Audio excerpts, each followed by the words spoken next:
నమస్తే good morning welcome to స్వతంత్ర news నేను సోనియా బులెటిన్ల ముందుగా హెడ్లైన్స్ చూద్దాం ఎన్నికల శంఖారావం పూరించిన జగన్ యుద్ధానికి సిద్ధమన్న చంద్రబాబు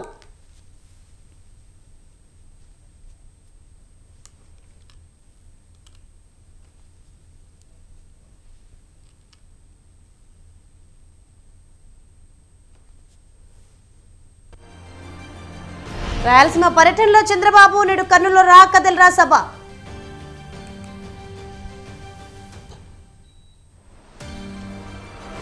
త్వరలోనే మెగా మాస్టర్ ప్లాన్ 2050 హైదరాబాద్ను పునర్నిర్మించాలన్న రేవంత్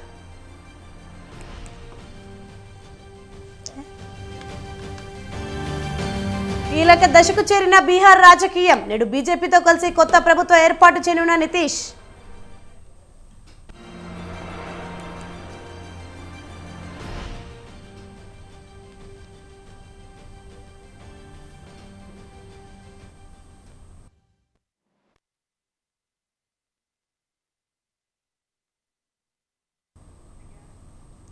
రైట్కి డీటెయిల్ చూస్తే మేనిఫెస్టోలో పెట్టిన ప్రతి హామీ నెరవేర్చామని సీఎం జగన్ అన్నారు. విశాఖ జిల్లా భీమిల్లో ఎన్నికల శంఖారావం కార్యక్రమంలో పాల్గొన్న సీఎం కురుక్షేత్ర యుద్ధానికి సిద్ధమైన పాండవ సైన్యం కనిపిస్తోందన్నారు. అటు పక్కన పాండవ సైన్యం ఇటు పక్కన కౌరవ సైన్యం ఉందని అక్కడ పద్మవ్యూహం పొంచి ఉందని తెలిపారు. ఆ పద్మవ్యూహంలో చిక్కుకుపోవడానికి ఇక్కడ అభిమన్యుడు కాడు, ఇక్కడ ఉన్నది అర్జునుడని స్పష్టం చేశారు. చంద్రబాబు ఒంటరిగా పోటీ చేసే ధైర్యం లేక దత్తపుత్రుని వెంట వేసుకుని తిరుగుతున్నారని విమర్శించారు.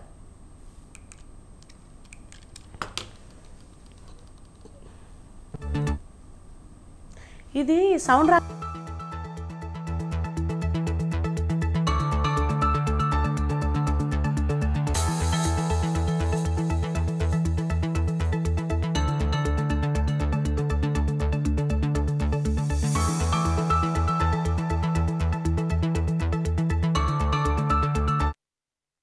భీమిలిలో అటు సముద్రం ఇటు జన సముద్రం కనిపిస్తా ఉంది. ఈ రోజు ఇక్కడికి వచ్చిన నా ప్రతి అక్క, నా ప్రతి చెల్లెమ్మలోను, ప్రతి సోదరుడిలోను, ప్రతి స్నేహితుడిలోను, ప్రతి ఒక్కరిలోనూ నాకు కురుక్షేత్ర యుద్ధానికి సిద్ధమైన పాండవ సైన్యం సేనాధిపతులు ఇక్కడే కనిపిస్తా ఉన్నారు.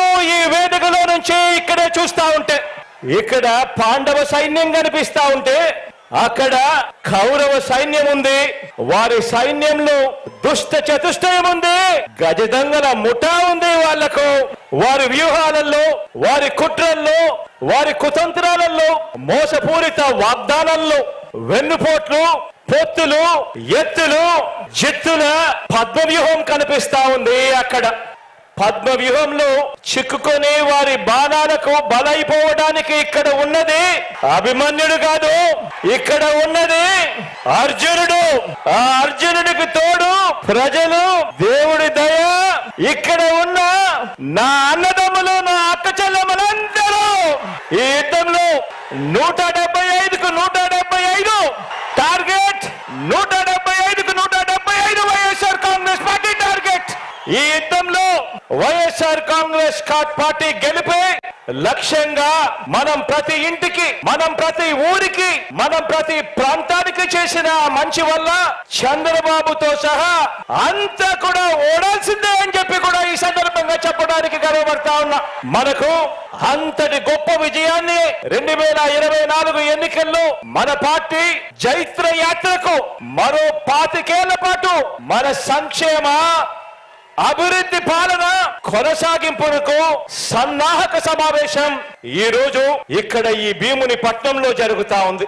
ఆ చంద్రబాబు నాయుడు గారు ఒంటరిగా పోటీ చేసే ధైర్యం లేక ఈ బాబు దత్తపుత్రుడితో సహా ఇతరులతో పొత్తు కోసం వెంపర్లాడుతా ఉన్నాడు అని అంటే దాని అర్థం ఏమిటో ఆలోచన చేయమని అడుగుతా ఉన్నా. ఈ చంద్రబాబుకు తాను ఫలానా మంచి పని చేశానని గాని, తాను ఫలానా మంచి స్కీమును తెచ్చానని గాని చెప్పలేక మళ్ళీ కొత్త వాగ్దానాలతో గారడీ చేయాలని చూస్తున్నాడు అని అంటే దానికి అర్థమేమిటి? ప్రజల్లో వారు లేరు అని.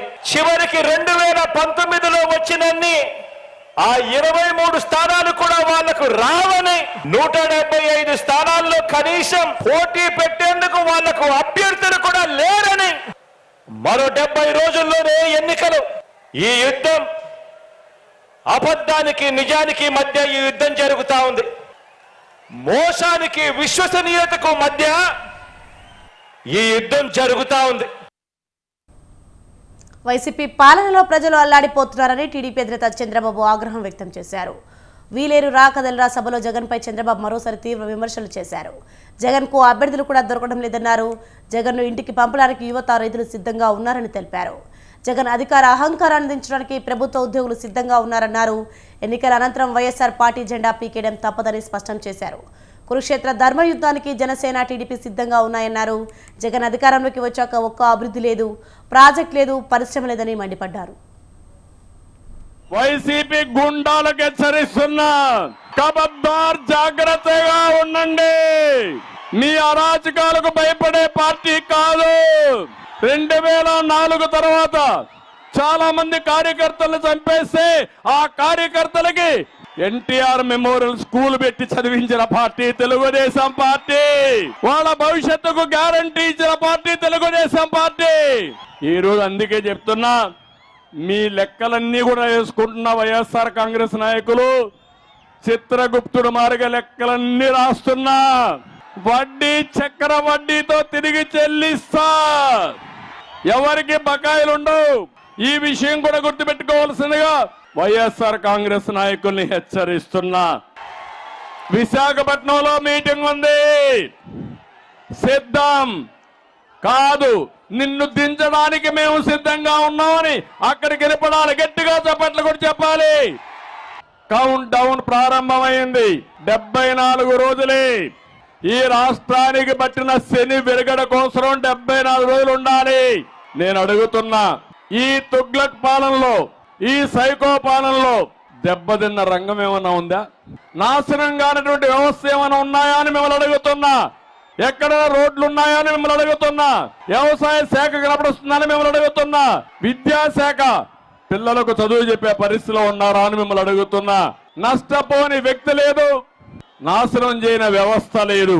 నేను అందుకనే చెప్పాను, 2019లో ఒక మాట చెప్పాను మీకు, ఒక్కసారిని మోసం పోతే చాలా నష్టపోతారు, ఆలోచించమంటే మీరంతా ఆ రోజు చూశారు. ఎక్కడికక్కడ ముద్దులు పెట్టాడు, బుగ్గలు ఎక్కడికక్కడ పట్టుకొని మిమ్మల్ని అందరినీ కూడా మైమర్చాడు. మీరు కూడా మాయలో పడ్డారు. ఈ రోజు మీరు చూస్తే 5 సంవత్సరాల పాలన, 30 సంవత్సరాలు తెలుగు జాతి ఎన్నికపోయింది, అవునా కాదా అని మిమ్మల్ని అడుగుతున్నా. ఇంకా జగన్ కు నిద్ర రాదు. 74 రోజులు ఇంక నిద్రే లేదు తనకి. ఎక్కడికి పోయినా ప్రజలే చెప్పబోతున్నారు, చీ నువ్వు మాకొద్దని. ఆ పరిస్థితికి వచ్చాడు. అందుకే 2014 కాదు, 2024 14 కంబైన్ జిల్లాలో గెలిచి చరిత్ర సృష్టించబోతున్నాం. ఒకసారి మొన్ననే జగన్మోహన్ రెడ్డి ఓటమిని ఆమోదించాడు. ఆయన కూడా అర్థమైపోయింది, సర్వేలు వచ్చాయి, ఎంత గర్వంగా ఉన్నాడు. ఈ రోజు ఏ విధంగా మాట్లాడుతున్నా మీరు చూస్తే, 2021లో ఎవరు నా ఎంట్రుక పీకలేరన్నాడు, అన్నాడా లేదా? జ్ఞాపకం ఉందా మీకు?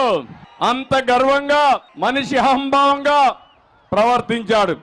2022లో ప్లీజ్ ప్లీజ్ నన్ను నమ్మండి అని అడుక్కున్నాడు, అవునా కాదా? 2023లో నాకు ఎవరూ లేరు, మిమ్మల్ని నమ్ముకున్నా, ఆ మాట కూడా చెప్పాడా లేదా? 2024 వచ్చే కొద్దికి ఏమంటున్నాడు తమ్ముళ్ళు?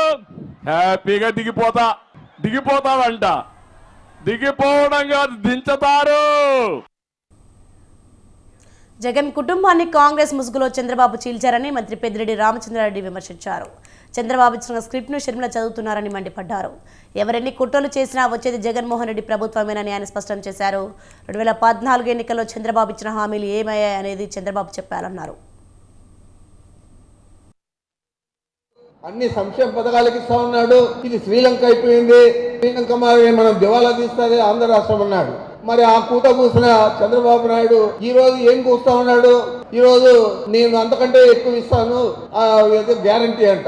ప్రతి ఇంటికి ఇచ్చి ఉన్నారు గ్యారంటీ అంట. నీకే గ్యారంటీ లేదు, నువ్వు ఇచ్చేదానికి ఏం గ్యారంటీ ఉంటానని అడుగుతున్నాను. చంద్రబాబు నాయుడు తప్పుడు మాటలు చెప్తాడు. ఎన్నికల హామీల్లో అంతా కూడా వీలు కానివన్నీ కూడా అమలు చేసేదానికి వీలు కాని హామీలన్నీ కూడా ఇస్తాడు. మోసపోకండి అని మీ అందరికి మనవి చేస్తా ఉన్నా. మీరు కూడా మన నియోజకవర్గంలో ప్రతి ఓటర్కు కూడా ఆ విషయాన్ని తెలియజేయాలని కూడా మీకు మనవి చేస్తా ఉన్నాను. ఈరోజు అందరూ కూడా ఏకమైపోయారు. జనసేన కమ్యూనిస్టులు జాడే లేదు మన రాష్ట్రంలో. మరి వారు కూడా మేము ఉండే నాయకులు 10 మంది 5 మంది వారు కూడా జతకట్టారు. అదే విధంగా జగన్మోహన్ రెడ్డి గారి కుటుంబాన్ని కూడా చీల్చి నేత నారా చంద్రబాబు నాయుడు అరెస్టుతో మనోవేదనకు గురై చనిపోయిన బాధిత కుటుంబాలను పరామర్శించి ఆర్థిక సహాయం అందజేశారు చంద్రబాబు సతీమణి నారా భువనేశ్వరి. నిజం గెలవాలిపేట 3వ రోజు ఉమ్మడి తూర్పుగోదావరి జిల్లాలో పర్యటించిన భువనేశ్వరి రాజానగరం నియోజకవర్గం కాటవరం గ్రామంలో దాసరి హరిప్రసాద్ కుటుంబ సభ్యులను పరామర్శించి కుటుంబ సభ్యులకు 3 లక్షల రూపాయల చెక్ను అందజేశారు. మాజీ ముఖ్యమంత్రి టీడీపీ అధినేత నారా చంద్రబాబు నాయుడు అక్రమ అరెస్టుతో మనోవేదనకు గురై చనిపోయిన బాధిత కుటుంబాలను పరామర్శించి ఆర్థిక సహాయం అందించేందుకు చంద్రబాబు సతీమణి ఎన్టీఆర్ ట్రస్ట్ చైర్మన్ నారా భువనేశ్వరి నిజం గెలవాలిపేట 3వ రోజు ఉమ్మడి తూర్పుగోదావరి జిల్లాలో పర్యటించారు. ఆ కుటుంబాన్ని పరామర్శించక ఆర్థిక సాయం అందించేందుకు 3వ రోజు నిజం గెలవాలి పర్యటనలో భాగంగా తూర్పుగోదావరి జిల్లా రాజానగరం నియోజకవర్గంలోని సీతానగరం మండలం కాటవరం గ్రామంలో దాసరి హరిప్రసాద్ కుటుంబ సభ్యులను పరామర్శించి కుటుంబ సభ్యులకు 3 లక్షల రూపాయల చెక్ను అందజేశారు.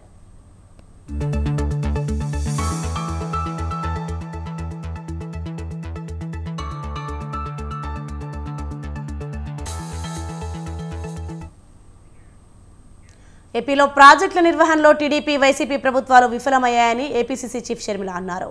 గుండ్లకమ్మ ప్రాజెక్టును పరిశీలించిన ఆమె 750 కోట్లతో వైఎస్ఆర్ ఈ ప్రాజెక్టు నిర్మించారని తెలిపారు.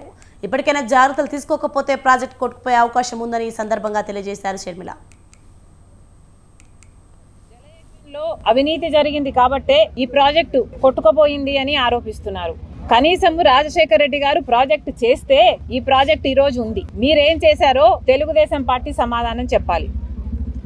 ఈ ప్రాజెక్టు రాజశేఖర రెడ్డి గారు చేశారు కాబట్టే ఈరోజు నిలబడి ఉంది. ఇంతమంది ఈ ప్రాంతంలో చుట్టుపక్కల అందరూ రాజశేఖర రెడ్డి గారిని దేవుడిలా కొలుస్తున్నారు అంటే దానికి కారణం ఈ ప్రాజెక్టు మెయింటెనెన్స్ చాలా ఇంపార్టెంట్. ఎట్లయితే మనం ఇంటికి పెయింట్లు వేసుకుంటామో, ఎట్లయితే మన ఇంట్లో ఒక కుళాయి పని చేయకపోతేనో, ఒక పైపు రస్ట్ పడితేనో దాన్ని మార్చుకోవాల్సి ఉంటుందో, మరమ్మతులు చేసుకోవాల్సి ఉంటుందో, ప్రాజెక్ట్ వాటన్నిటికీ అతీతం కాదు. ప్రాజెక్టుకు కూడా ఏఎంసీ అవసరము, మెయింటెనెన్స్ అవసరము, గ్రీసింగ్ అవసరము, యాంటీ ఇరోషన్ ప్రొసీజర్స్ అవసరము. ఇవన్నీ చేసుకుంటేనే ప్రాజెక్టు సమర్థవంతంగా ఫంక్షన్ చేస్తాయి. ఒకవేళ చంద్రబాబు గారు 5 సంవత్సరాలు ముఖ్యమంత్రిగా ఉన్న రోజుల్లో ఈ ప్రాజెక్టును ఒకసారి తిరిగి చూసి దీనికి యాన్యువల్ మెయింటెనెన్స్ కింద అంతో ఇంతో మెయింటెనెన్స్ చేస్తుంటే ఈ పరిస్థితి వచ్చేది కాదు. జగనన్న గారు గత 5 సంవత్సరాలుగా ముఖ్యమంత్రిగా ఉన్నారు. జగనన్న గారు రాజశేఖర రెడ్డి గారి ఆశయాలను నిలబెడుతున్నాను అంటున్నారు. కానీ సమాధానం చెప్పాల్సిన విషయం ఏమిటంటే రాజశేఖర రెడ్డి గారు 750 కోట్లు పెట్టి ఈ ప్రాజెక్టును కడితే మీరు కనీసం సంవత్సరానికో లేకపోతే 2-3 సంవత్సరాలకు ఒకసారో 2 కోట్లో 4 కోట్లో రిలీజ్ చేసిన ఈ మెయింటెనెన్స్ పనులు జరుగుతాయి. కానీ రాజశేఖర రెడ్డి గారు 700 కోట్లు పెట్టి ప్రాజెక్టు కడితే మీకు కనీసం ప్రాజెక్టు మెయింటైన్ చేసే ఇంగితం కూడా లేదు అంటే మరి మీరు రాజశేఖర రెడ్డి గారి ఆశయాలను ఎలా నిలబెడుతున్నారో వైసీపీ నాయకులు సమాధానం చెప్పాలి. రాజశేఖర రెడ్డి గారు ఎంతో చిత్తశుద్ధిగా జలయజ్ఞం తలపెడితే ఈ ప్రాజెక్టు సాధ్యమైంది. 1,00,000 ఎకరాలకు నీళ్లు ఇస్తున్నది. ఒంగోలు పట్టణంతో సహా చుట్టుపక్కల మండలాలకు సాగునీరు కూడా ఇస్తున్నది.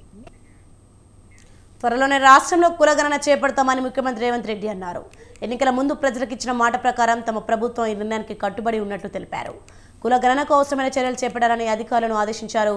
సచివాలయంలో బీసీ, మైనారిటీ, గిరిజన సంక్షేమ విభాగాలపై ముఖ్యమంత్రి రేవంత్ రెడ్డి సమీక్ష నిర్వహించారు.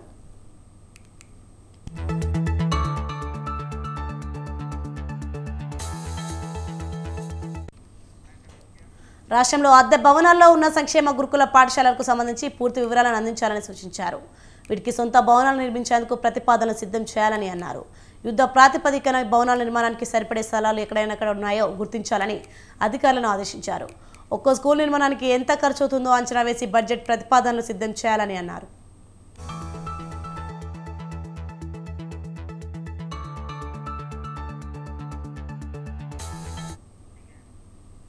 అధికార కాంగ్రెస్లో ఎంపీ టికెట్ల కోసం తీవ్ర పోటీ నెలకొంది. మాజీ మంత్రుల నుంచి యువ నేతల వరకు చాలా మంది టికెట్లు ఆశిస్తున్నారు.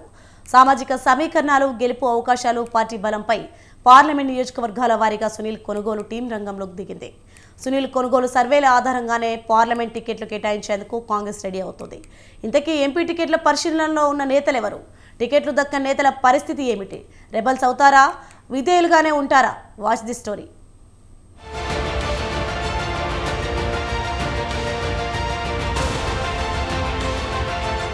పార్లమెంట్ ఎన్నికలు తరుముకొస్తున్నాయి. ఏ క్షణంలోనైనా నోటిఫికేషన్ రావచ్చు. పార్లమెంట్ ఎన్నికల కాలం కావడంతో అన్ని పార్టీలు ఆ వైపుగానే ఆలోచనలు సాగిస్తున్నాయి, అడుగులు వేస్తున్నాయి. ఈ నేపథ్యంలో అధికార పార్టీ కాంగ్రెస్ వేగం పెంచింది. పార్లమెంట్ నియోజకవర్గాల వారీగా మంత్రుల రివ్యూలు చేస్తున్నారు. క్షేత్రస్థాయి పరిస్థితులను బేరీజ్ వేస్తున్నారు. సునీల్ కొనుగోలు టీం రంగంలోకి దిగింది. సీఎం మంత్రులతో సునీల్ కొనుగోలు భేటీ అయి పార్లమెంటు ఎన్నికలపై చర్చలు జరిపారు.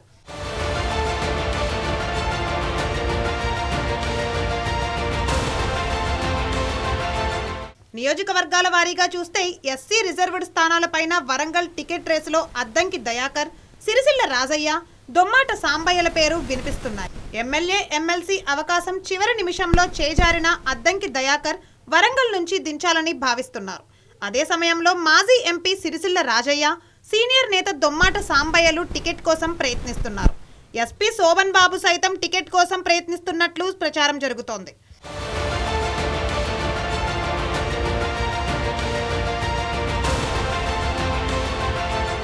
ఎస్సీ రిజర్వ్డ్ స్థానమైన నాగల్ కర్నూలు సీటును మాజీ ఎమ్మెల్యే సంపత్ కుమార్, ఢిల్లీలో తెలంగాణ ప్రభుత్వ ప్రత్యేక ప్రతినిధి మల్లు రవి, టీపీసీసీ ప్రధాన కార్యదర్శి చారకొండ వెంకటేష్ పోటీ పడుతున్నారు. ఎస్టీ స్థానమైన ఆదిలాబాద్ నుంచి యువ నాయకులు నరేష్ జాదవ్, సేవాలాల్ రాథోడ్ పోటీ పడుతున్నారు. మరోవైపు ఎస్టీ స్థానమైన మహబూబాబాద్ టికెట్ను కేంద్ర మాజీ మంత్రి Balram Naik, ST cell chairman Bellaiah Naik ఆశిస్తుండగా పోలీస్ ఆఫీసర్ కాశీరాం నాయక్ సైతం మంత్రి పొంగులేటి శ్రీనివాసరెడ్డి ద్వారా ఎంపీ టికెట్ కోసం ప్రయత్నిస్తున్నట్లు తెలిసింది. జిల్లా పరిషత్ మాజీ చైర్మన్ ధన్వంతి నాయక్ పేరు సైతం బలంగా వినిపిస్తోంది.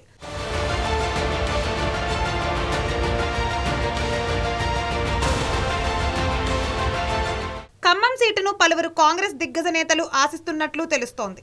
కేంద్ర మాజీ మంత్రి రేణుకా చౌదరి, ప్రముఖ వ్యాపారవేత్త వి రాజేంద్ర ప్రసాద్, మంత్రి పొంగులేటి సోదరుడు పొంగులేటి ప్రసాద్ రెడ్డి, మాజీ ఎంపీ విహెచ్ ఈ టికెట్ ఆశిస్తున్నట్లు సమాచారం. అయితే ఇక్కడ నుంచి సోనియా గాంధీ పోటీ చేయాలని టీపీసీసీ కోరుతోంది. ఇక హైదరాబాద్ ఎంపీ స్థానంలో ఫిరోజ్ ఖాన్, అజారుద్దీన్ పేర్లు బలంగా వినిపిస్తున్నాయి. ఎంఐఎంకు చెక్ పెట్టేందుకు పాత బస్తీలో పలుకుబడి ఉన్న ఎంబీటీతో పొత్తు పెట్టుకుని టికెట్ కేటాయించే అవకాశాన్ని కాంగ్రెస్ పరిశీలిస్తోంది.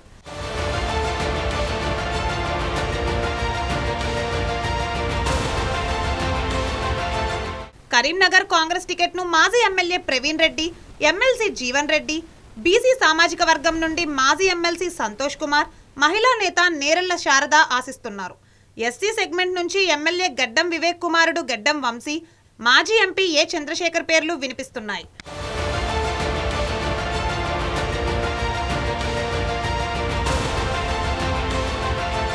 ఇక నిజామాబాద్ నుంచి ఆరెంజ్ ట్రావెల్స్ సునీల్ రెడ్డి, సినీ నిర్మాత దిల్ రాజులు టికెట్ పోటీలో ఉన్నట్లు తెలిసింది. కరీంనగర్ నుంచి సాధ్యం కాకపోతే నిజామాబాద్ నుండి బరిలో నిలవాలని ఎమ్మెల్సీ జీవన్ రెడ్డి యోచిస్తున్నట్లు సమాచారం. మెదక్ టికెట్ కోసం మాజీ ఎమ్మెల్యే జగ్గారెడ్డి, మాజీ ఎంపీ విజయశాంతి ప్రయత్నిస్తున్నారు. జహీరాబాద్ టికెట్ మాజీ ఎంపీ సురేష్ షెట్కార్ కు దాదాపు ఖరారు అయినట్లు తెలిసింది. అయితే ఈ టికెట్ కోసం మాజీ ఎమ్మెల్యే ఏనుగు రవీందర్ రెడ్డి ఇంకా ప్రయత్నాలు సాగిస్తున్నారని వార్తలు వస్తున్నాయి.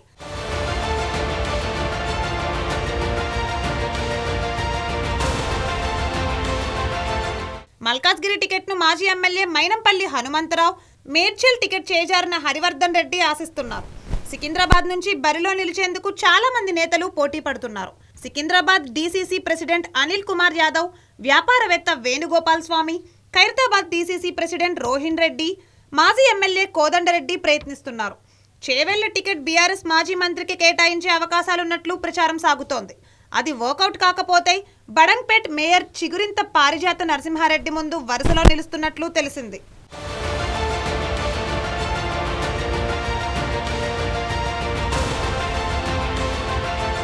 మహబూబ్ నగర్ నుంచి ఎంఎస్ఎన్ ఫార్మా అధినేత జీవన్ రెడ్డి, మాజీ ఎమ్మెల్యే వంశీచంద్ రెడ్డి, మాజీ మంత్రి చిన్నారెడ్డి కుమారుడు ఆదిత్యరెడ్డి ఎవరి ప్రయత్నాల్లో వాళ్ళున్నారు.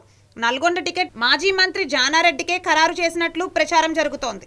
చివరి నిమిషంలో ఏవైనా మార్పులు జరిగితే సూర్యాపేట టికెట్ చేజారిన పటేల్ రమేష్ రెడ్డికి ఈ టికెట్ దక్కే అవకాశం ఉందనే వార్తలే వస్తున్నాయి.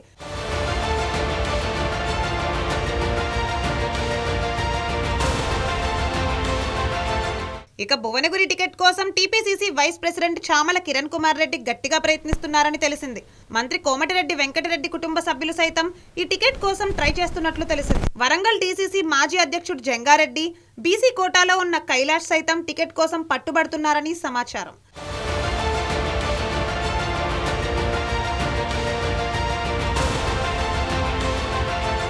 మొత్తంగా రాష్ట్రంలోని అన్ని పార్లమెంటు స్థానాల్లో కాంగ్రెస్ టికెట్ల కోసం తీవ్ర పోటీ నెలకొంది. దీంతో ఎవరి ప్రయత్నాల్లో వారున్నారు. సునీల్ కొనుగోలు సర్వేల ఆధారంగానే టికెట్లు ఖరారు చేస్తామని హస్తం పార్టీ పెద్దలు స్పష్టం చేస్తున్నారు.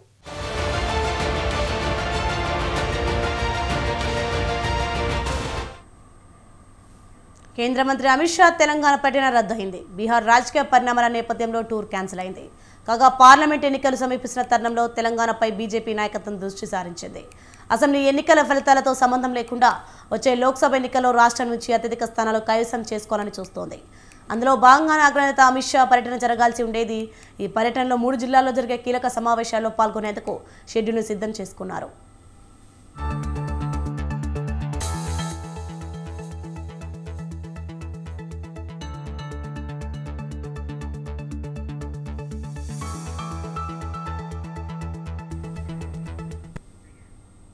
బీహార్లో ప్రస్తుతం పొలిటికల్ హిట్ తారాస్థాయికి చేరుకుంది. నితీష్ కుమార్ మరోసారి బీజేపీతో జట్టు కట్టారు. ఆదివారం బీజేపీ జేడీయూ కొత్త సంకీర్ణ ప్రభుత్వం ఏర్పాటు కానుంది. 9వసారి నితీష్ కుమార్ ముఖ్యమంత్రిగా ప్రమాణ స్వీకారం చేయనున్నారు. నితీష్ కుమార్ ఆర్జేడీ కాంగ్రెస్ను వదిలిపెట్టి తన పాత మిత్రపక్షం బీజేపీతో కలవడంతో తాజా రాజకీయ పరిస్థితి పూర్తిగా మారిపోయింది. పొత్తులో భాగంగా బీజేపీకి డిప్యూటీ సీఎం పదవి ఇవ్వనున్నట్లు తెలుస్తోంది.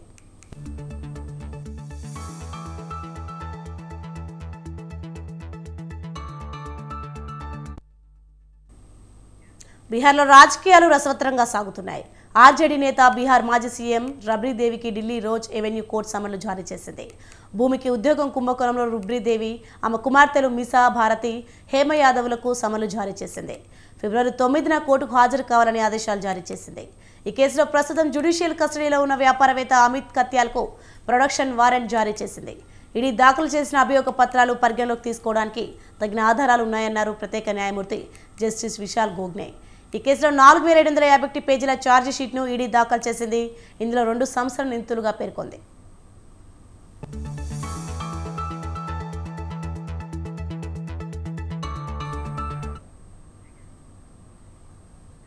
జ్ఞానవాపి మసీదుపై ఆర్కియాలజికల్ సర్వే ఆఫ్ ఇండియా నివేదిక సంచలనంగా మారింది.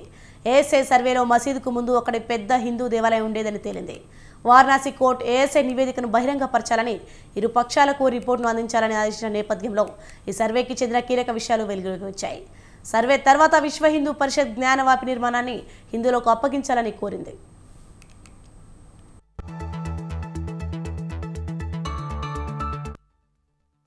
వేదిక అందిన 2 రోజుల తర్వాత విశ్వ Hindu Parishad working president senior న్యాయవాది అలోక్ కుమార్ జ్ఞానవాపి కాంప్లెక్స్ భూమిని కాశీ విశ్వనాథ్ కమిటీకి ఇవ్వాలని డిమాండ్ చేశారు.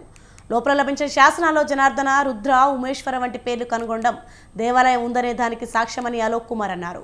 ప్రార్థనా స్థలాల చట్టం 1991లోని సెక్షన్ 4 ప్రకారం నిర్మాణాన్ని హిందూ దేవాలయంగా ప్రకటించాలని అన్నారు.